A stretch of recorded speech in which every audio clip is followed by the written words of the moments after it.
So Andriy Yermak, Mr. Yermak, how wonderful to see you. Minister Landsbergis, I was talking to the minister, and because the council's about to start, and because of the bravery, courage that you've shown Ukraine, we actually think we're going to throw protocol to the wind and turn first to you.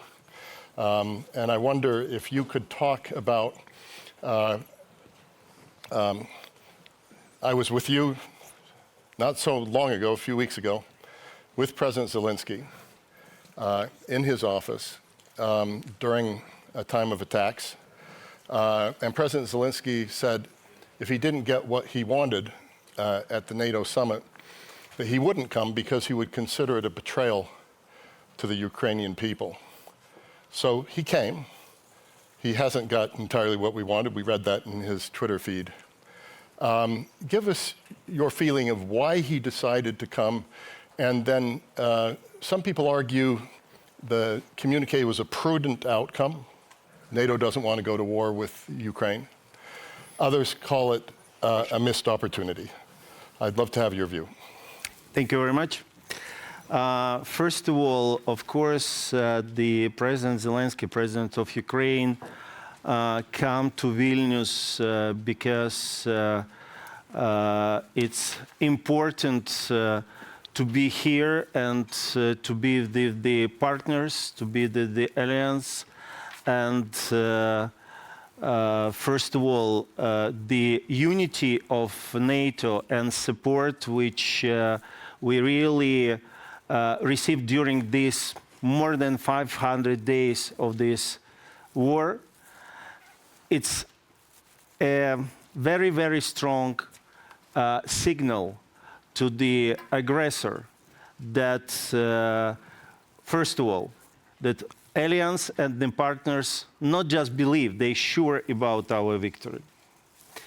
The second, let's see, it's today it's not finished, and we are looking for some very serious results of the summit. And of course, our president, he's a very principled person. And of course, everything which he said before and our estimate and our feelings, you can listen, you can see. He is very honest. He is always very clear, declared, and the position of our country.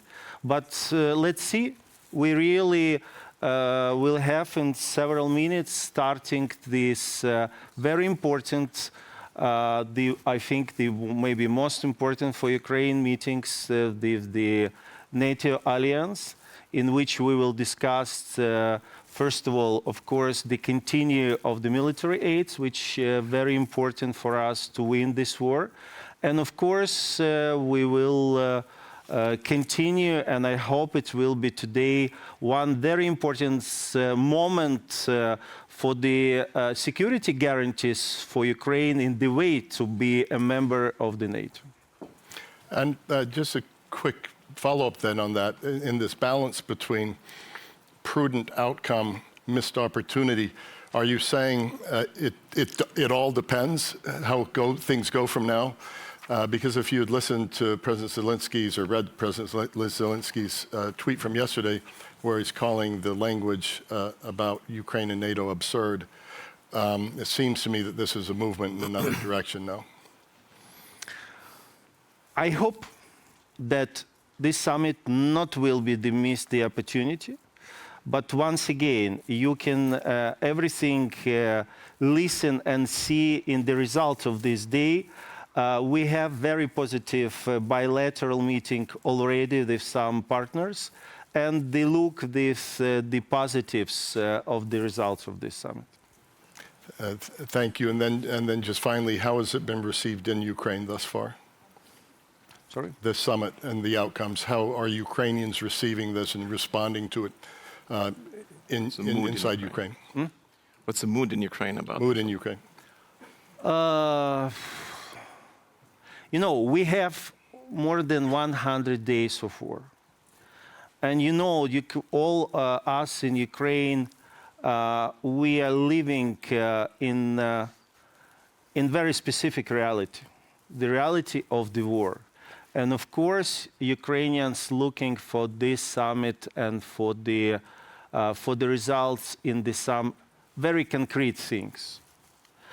And of course, you know, and these seconds, these minutes, our heroes continue to fighting.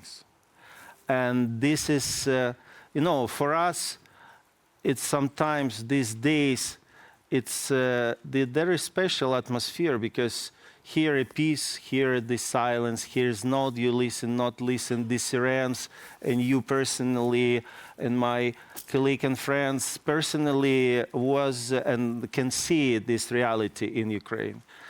But, you know, our nations show all these 500 days that how we are brave, how it's possible to not be afraid, how it's possible to fight for independence, for freedoms. And of course, we hope that today's results of this summit will be more inspired and give for emotional and very important, not just emotional, some very practical support of our people, for our soldiers to go forward. And I'd like to say very important things, that we not stopping our fightings. No exist any force which can make us stop us till we liberated all our territories, we back all our people, and really win this war. And I'm absolutely sure that it will be our joint victory. So.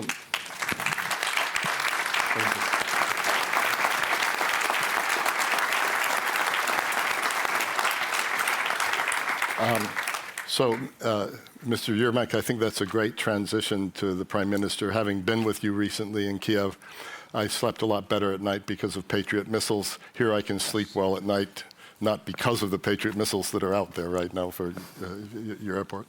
Mr. Landsbergis, I followed your history a long time. I was here when you were in the Warsaw Pact and in the final days, and at the time of the Vilnius 10, ahead of your 2004 membership.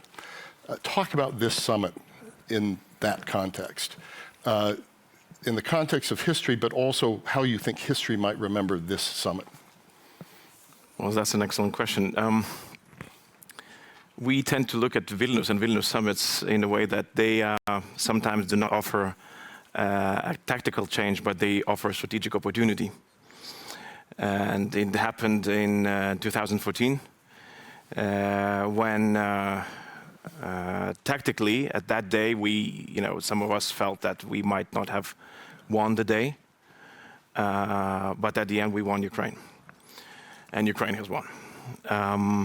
I believe that something of that sort is happening these days, that somebody might have expected. Quite a lot of those here in this room and in this country expected more. That happened today, but I think that's in strategically, we won. We committed ourselves to Ukrainian membership in NATO. That's the biggest achievement, I would say, strategically. Now, where the problem lies, the way that I look at the history back. In the promise in Bucharest, even though it was a strong statement, Georgia and Ukraine will become members of NATO. It was a strong statement. The problem was not with the statement itself. It was with our lack of commitment afterwards.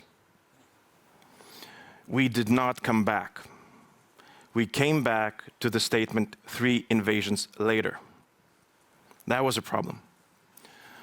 So now I'm quite sure that we're committed, that we won't waste another year, another month, and another day staying on the question and doing everything in our power so that we stay true to the meaning that we put into the declaration. And that means, to sum up, that means that Vilnius Summit was not the last stop. We have to see it as a bridge. And the next stop is Washington. So we still have a full year, lots to do, And I count on every single one of you to do your part so that Washington can actually be even more historic than Vilnius. Thank you for that. And it being the 75th anniversary, I hope that's true. A follow-up question on that.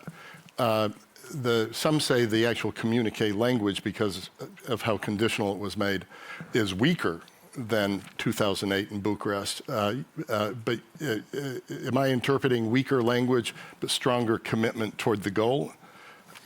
Yeah, I think that I was not there in the room in 2008, unfortunately, so I've just read about it and I was told about it. I think that the way it is being presented, that the consensus in 2008 was weaker. Mm-hmm.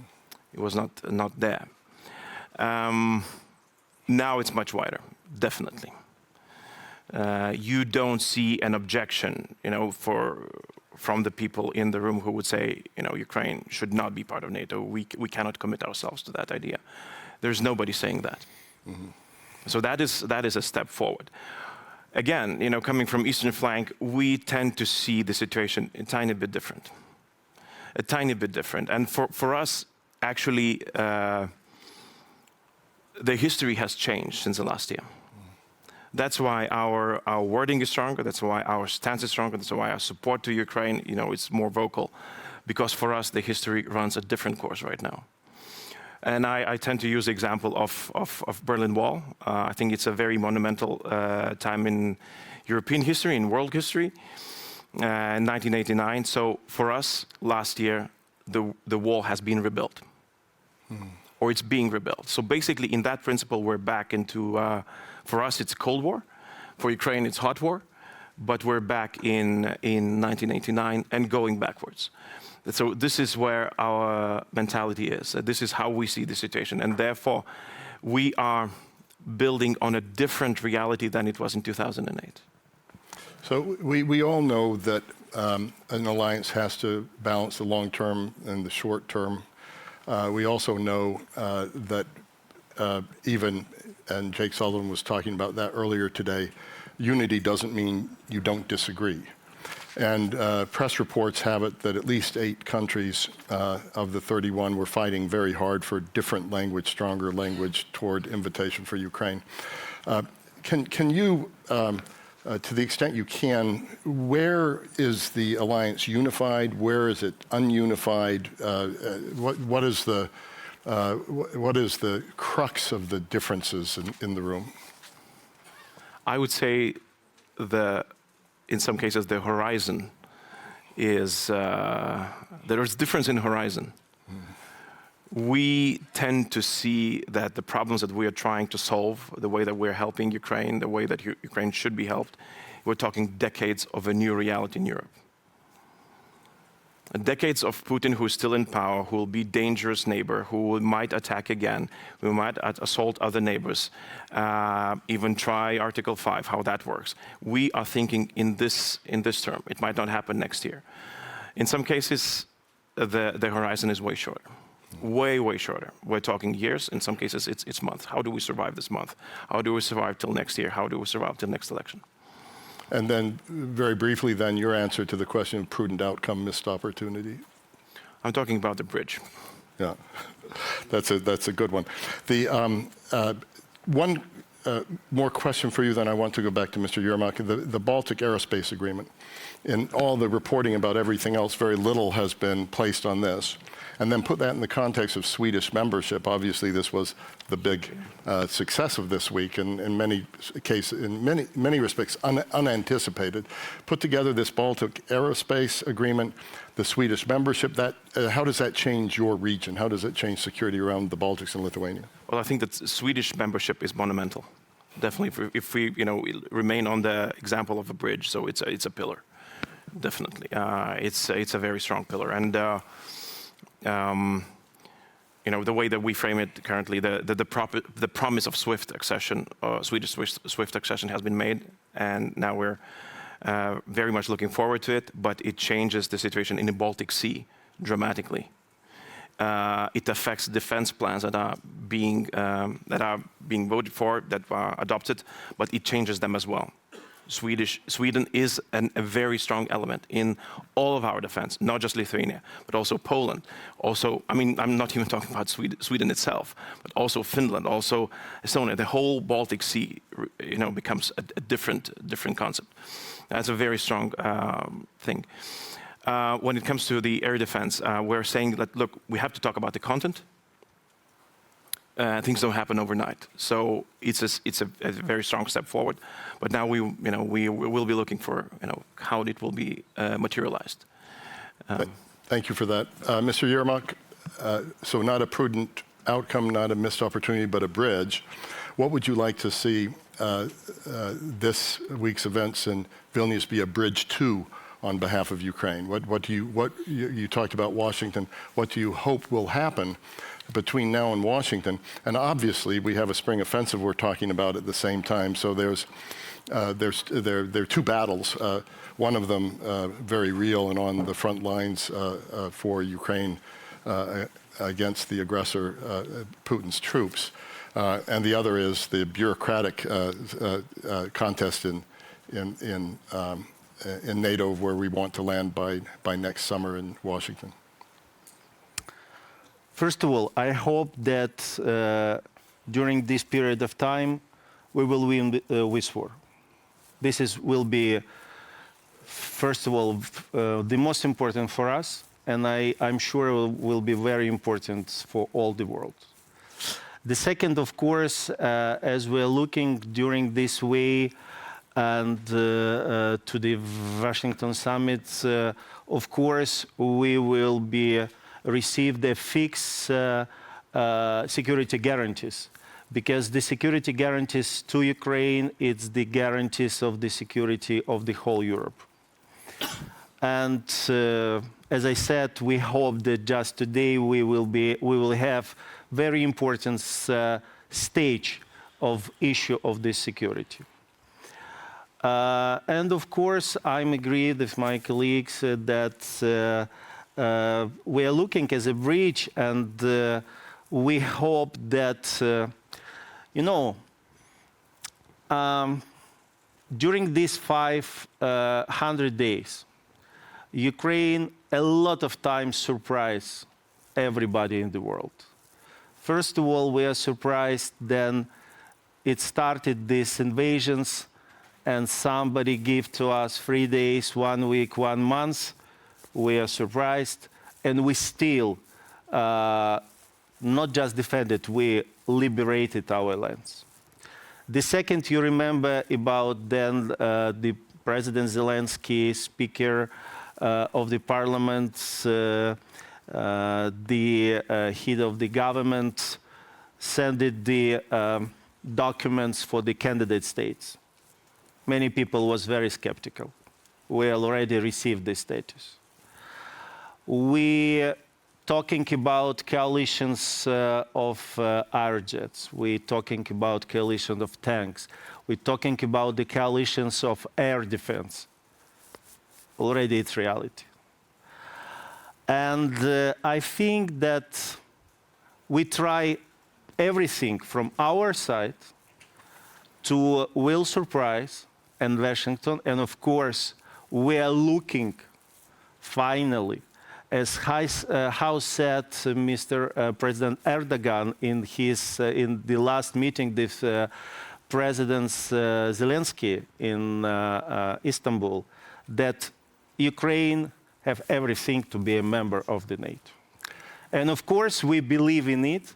And I'm glad that today I think nobody in the world just don't think that it's happened. Of course, we're looking for the perspective, for the future, but not hesitation that it's happened. So, Mr. Yermak, final question. And about your second part of the reforms, and in the beginning, then Vladimir Zelensky go for the presidential campaign in 2019. One of his priority was the reforms of Ukraine. I can say it's in our blood. And of course, I can say that maybe it will be difficult to find another country in the world who just, in the circumstances of this terrible war, not stopping any reforms. And we go forward, and I think many people, and Ursula von der Leyen and the European leaders many times said how really impressed by the reforms which we continue doing just during this war. So, final question. We've run out of time. So, final question for each of you, Mr. Yermak. You have said, President Zelensky has said, that strategic commitments can't replace NATO membership. Do you still believe that? Strategic support. Yes, of course. Yeah. Okay. Yes, of course. Of course, it's, you know, we are living in so rhythm of life that immediately back to Ukraine, we continue to do all the best from our side. That just if somebody have some hesitations in the colleagues, there is no exist, and to do and go forward and not stopping, because this is the goal and this is the decisions of Ukrainian society. Today, more than 90% of Ukrainians supported and believe that very soon Ukraine will be the members of the NATO. Thank you, Mr. Yermak. Mr. Landsbergis, the bridge, Vilnius to Washington. How should that bridge be built? I think that there are some very practical steps that could be taken and should be taken. First of all, there was a discussion about the need for additional reforms in Ukraine. At least this is what allies agreed upon. And Ukraine has shown tremendous, unbelievable capacity to reform under duress. This has happened on the path to EU. So I think that if concrete requirements are being presented to Ukraine, I'm absolutely 100% convinced that Ukraine will deliver on those, so that we could have, to show up for the allies. That, because the statement goes that when allies agree and the conditions are met, so I'm sure that Ukraine can deliver on part of conditions. So an invitation in Washington would be potentially possible, would be possible. I'm convinced that it could be historic, not just because of the years. I think that's a good spot to end on. So let me thank Mr. Yermak, not just for being here, but for the courage of your country, and please send our best wishes to President Zelensky and all Ukrainians.